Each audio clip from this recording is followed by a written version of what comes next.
වාසි 5ක්. ඔයා දන්නවද ජිම් යන්නේ නැතුව හෝම් වර්කවුට්ස් කරොත් මොන වගේ වාසිද ඔයාට ගන්න පුළුවන් කියලා? අමතක නොකර පුෂ් ෆිට්නස් ගයිඩ් channel එක follow කරලා යන්න. පළවෙනි වාසිය. ඔයාට පුළුවන් time save කරගන්න.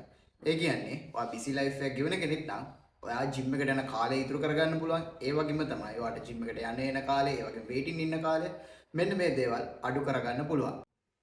දෙවෙනි කාරණය තමයි ඔයාට පුළුවන් බජට් ෆ්‍රෙන්ඩ්ලි විදියට වර්කවුට් කරන්න. ඒ කියන්නේ ජිම් මෙම්බර්ෂිප් එකක් ගන්න ඕනේ නැති නිසා ඔයාට බජට් ෆ්‍රෙන්ඩ්ලි විදියට වර්කවුට්ස් කරන්න පුළුවන්.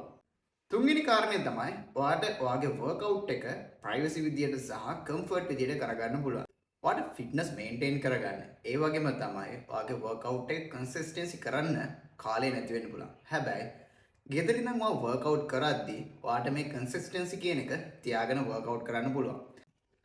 පස්වෙනි ටිප් එක තමයි ඔයාට පුළුවන් වර්කවුට් රූටීන් එක ෆ්ලෙක්සිබල් විදිහට කරන්න. ඒ කියන්නේ ඔයාට පුළුවන් dumbbell වර්කවුට්ස්ද, body weight වර්කවුට්ස්ද, resistant band වර්කවුට්ස්ද, එහෙම නැත්නම් ඔයාට පුළුවන් ජොගින්, රනින්, කාඩියෝ මෙන්න මේ වගේ වර්කවුට්ස් ඔක්කොම කම්බයින් කරලා හරි ඔයාට ෆ්ලෙක්සිබල් විදිහට ඔයාගේ වර්කවුට් රූටීන් එක ෆලෝ අප් කරන්න.